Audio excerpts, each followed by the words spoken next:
Thank you for joining Wars of the Roses, and in this video we'll be discussing the Vatican Obelisk by Manly P. Hall, an article taken from the Philosophical Research Journal, Autumn 1974, Volume 34, Number 3. The Vatican Obelisk.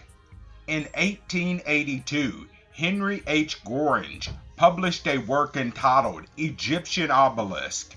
His study devotes special sections to the Alexandrian Obelisk, also known as Cleopatra's Needle, now in New York, the Luxor Obelisk in Paris, the Obelisk of Alexander in London, and the re-erection of the Vatican Obelisk in Rome. An obelisk is a square column, tapering slightly to a pyramidal top.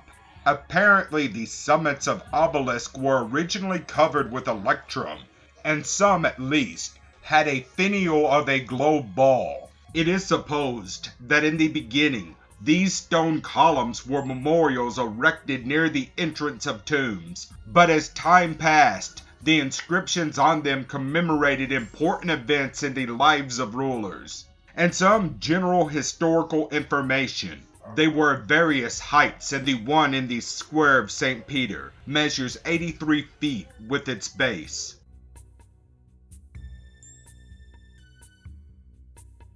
Cleopatra's Needle, a typical obelisk which stood originally before the Sebastum in Old Alexandria and is now in Central Park in New York.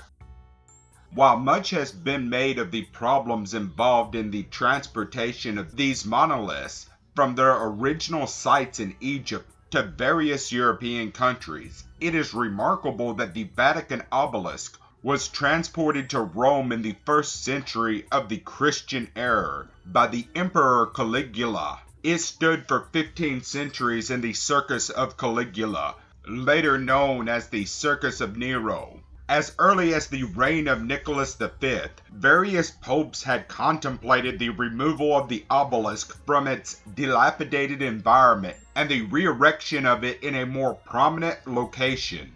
It remained, however, for Sixtus V to implement this project, and crowning the obelisk with a cross to dedicate it to the glory of Christianity.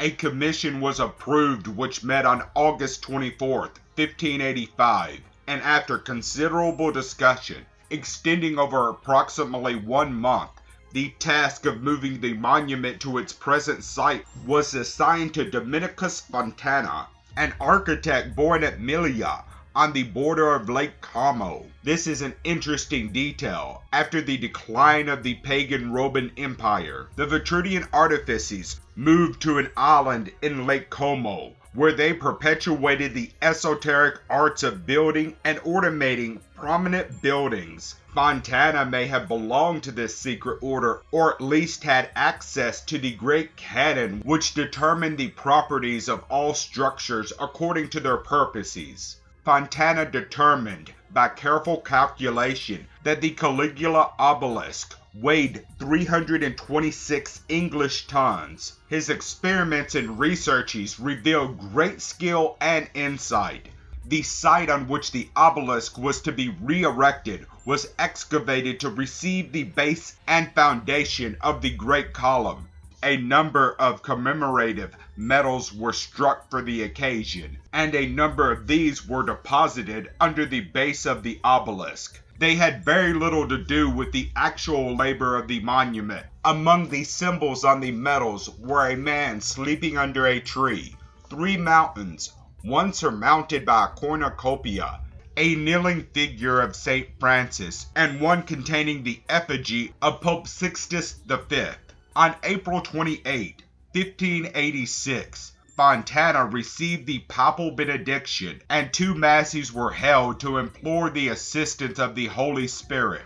After some misadventures, the obelisk was literally dragged to its new site, a distance of about 275 yards. On the 10th of September, 1586, the erection in the Square of St. Peter actually took place. In addition to the various mechanical devices which Fontana had constructed, the work required 140 horses and 800 men. The actual work required nearly 8 days, but at last the great column was firmly in position.